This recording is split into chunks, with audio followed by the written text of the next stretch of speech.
Dear students, let us start the discussion on today's newspaper, that is 16th June 2016. The first article is related to politics of position. Let us understand the context of this. Now, the AAP government in New Delhi, it has appointed 21 of its MLAs as parliamentary secretaries to assist the ministers. Now, a bill was filed saying that it is an office of profit.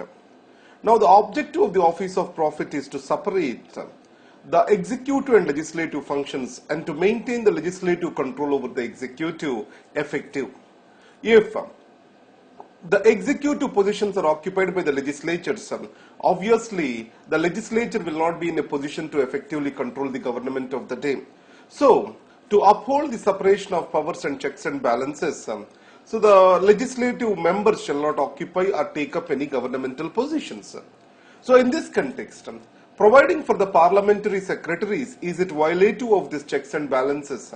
Is it an office of profit? These are the questions we need to understand. Now coming to this, the AAP argued that as these parliamentary secretaries are not drawing any incentives or benefits from the government, they cannot be deemed to be considered as their offices shall not be deemed to be considered as office of profits.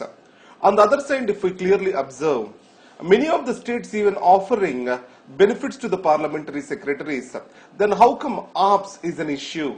Here if we observe, when the bill was launched, then AAP has passed a bill in the legislature and kept it for the president's approval. So the bill is MLAs, the Removal from Disqualification Act, for that an amendment is passed to include the parliamentary secretaries. As for the office of profit, the parliament by law and state legislature by law can declare that an office is not to be considered as office of profits. So in those circumstances, the law which is passed by the Delhi Assembly, it is applied retrospectively. So in this context, when the law went to the President of India, he rejected to give an assent to this. So in this context, the AAP members are about to, or else they have a chance of getting disqualified, and the matter need to be decided by the Election Commission. So in this context, why this parliamentary secretary route is being followed by many states? If you see the 91st Amendment Act of the Constitution, it fixes the upper limit of the ministers among the Council of Ministers to 15% of the total strength of the Legislative Assembly, including the Chief Minister. So in this context, as the numbers cross, to provide for the political employment and opportunity, the parliamentary secretary positions are used. If you take the Telangana government, recently it has tried to create the parliamentary secretary positions, equating them with the cabinet positions.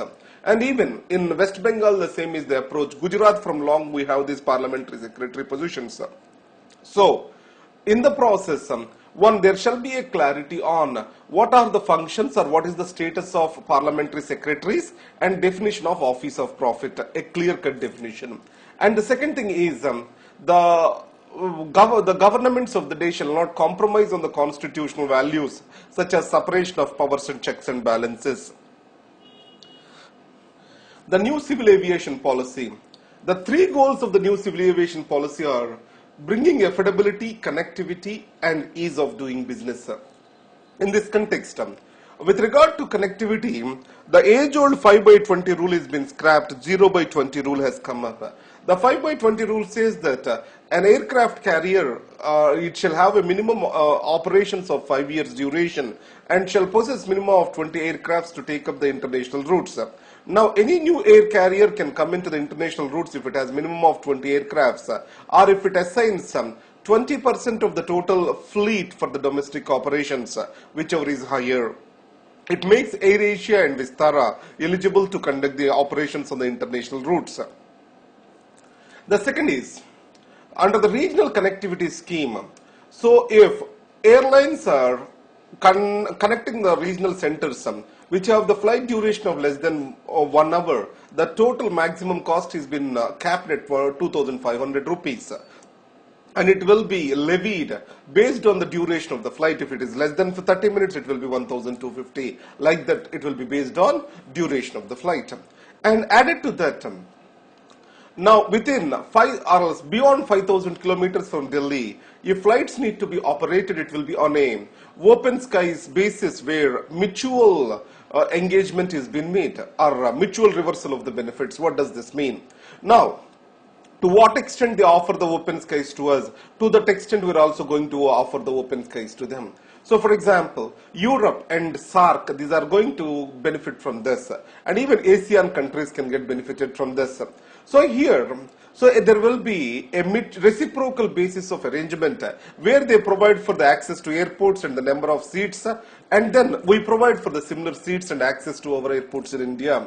And another thing over here is coming to CES, to improve the regional connectivity and for the prices which the airlines are offering, a 2% cess will be levied on domestic passengers traveling between metros, and this will be used to cross-subsidize the connecting of second and third level cities. And finally, under the regional connectivity scheme, 50 more airports are going to come for operations. And also connectivity to the northeast.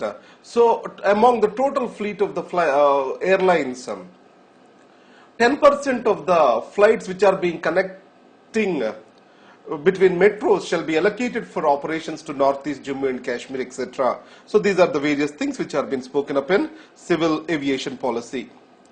Now coming to International Seabed Authority. It is an organization created under UN Convention on Law of Seas in 1982. And what this organization does is, it regulates the exploration of minerals from the seabed. The seabed consists of polymetallic nodules which have got abundant resources of minerals, especially the aluminum, etc., copper, iron, zinc, silver, gold and platinum. All these valuable minerals, they are available on this particular seabed. So in this context, the International Seabed Authority has agreed for India to explore and to excavate these minerals from Indian Ocean. But the major challenge over here is to what extent it will affect the marine organisms and marine ecosystem over there. And then coming to religion. So now, today we are using the religion for divide, aggrandizement, and also political opportunism. So there is a humanist face of the religion. Now if you see religion, a variety of religions, they promote interfaith harmony, overcoming the differences through compassion and service to others, service to poor. In this case, the religion emphasizes oneness with humanity. So every religion does. The central idea of the religion is humanity, not the division. So how the religion is being interpreted for political benefits, that has led to the divisions. Now, the humanity, they shall go through rightful mind, introspection, and also connectedness to the others. And this very value is provided through an right religious introspection or right religious understanding. And again, many people equate the religion with superstition. Now, religion or religious beliefs shall be read along with the scientific approach. So it means a kind of a reason and question shall prevail with the religion. Without that, religion will take the humanity into darkness. And finally, if you see Dalai Lama, he has made sure that in every monastery, along with the religious teachings, science is also being taught. If you take Emory University in Atlanta, Georgia, USA, it has developed a secular draft curriculum or curriculum based on secular ethics for teaching to the children in schools. All these are the few steps to make or to take the positive understanding of religion and get benefited from it. So the religion is to bring in human connectedness and humanism and functioning of the human beings together. It is not to divide the people. Now coming to Gopal Krishna Gandhi's article. So it is about the general drift of society. Now, he wrote indirectly in the illiberalism in India. So, recently a book was launched. It is Writings Against Silence. And in this Writings Against Silence, the recent literary figures who are being killed in Karnataka and also in Maharashtra, their various articles are being presented in this book. So now he tries to compare this book with the polemic. So which is a journal in the post-World War II scenario in Great Britain. So the polemic has raised the literary attention of the people and the need for the liberalism in Western world. So in this case, he compared this book as also a worth reading, and he says that this general drift of the society was first given by George Orwell. He tried to explain the illiberalism at that point of time existing in Soviet Russia. He says that there are two dimensions to this illiberal activity. One is growing totalitarian state. The other one is the society itself feeling it as right. So, more dangerous over here is the society taking, or intelligentsia taking that as right and towing themselves to the particular government of the day. So this is what he described as the social drift. So in this context, a new political orthodoxy is developed which says that what the state does is right. So the self-appointed vigilants in India, such as Bajrang Dal and whatever you see, the self-propaganda which the government has conducted about itself recently, and the political rallies, all these, they are trying to promote something called glorification of the state. So this is a new political context or orthodoxy we are living in. So this is also equivalent to general drift, which was given by George Orwell. So today, the liberals in this country, more than fearing of the state, they are fearing of the society where this drift has occurred, where the illiberalism is growing in the society. So in this context, the self-censorship and self-regulation among the liberals is increasing, and this silence is not good for the society. That's what Gopal Krishna Gandhi talks about. You can use these articles in writing a good essay, either the religion or this article for good essay. Now coming to the recent CBFC's censorship on Udta Punjab and following High Court of Bombay judgment about that. So now if we see, either CBFC, Film and Television Institution of India, after that you talk about Nehru Memorial and Museum Library, Indira Gandhi National Centre for Arts, all these institutions which are meant to be cultural institutions of the country. So these are being dominated by the people close to government and certain ideology. So in this context, so the autonomous institutions are more functioning as the appendages of the government. So any institution's respect, independence, autonomy will be protected by the people who heads the organization. And if that autonomy is depleting, to protect the values of the society and the constitution, the judiciary steps in. So that's what is the High Court of Bombay did in indicting the Central Board for Film Certification about its wrong actions. Now, coming to the Indian Express, again the issue of parliamentary secretaries.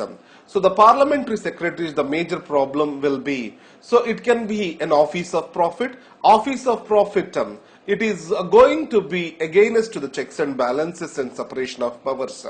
And the second thing is, with regard to the Delhi in question, it is applied in a retrospective manner. That is the reason why President did not assent to it. And the third thing is, so the parliamentary secretary positions are used to bypass the 91st Constitutional Amendment Act that has fixed the total number of the ministers in a government to 15% of the strength of the lower house. So these are the things. Now the revolving door between BJP government and RSS. So what it says is this: there are code of conduct rules. The central government code of conduct rules for the central government employees. The section 5.1, what it says is, no central government employee shall be a member of a political party and also shall not involve in any political activity. Similarly, section 3 subclause 1 states that all the rule, not section, rule 3 subclause 1 states that all these government servants has to maintain neutrality, and they have to also have a secular outlook. These are the various points with regard to the code of conduct rules. So in this context, the code of conduct rules has prohibited government servants taking the memberships to RSS or Jamaat-e-Islami, considering them as communal and political organizations.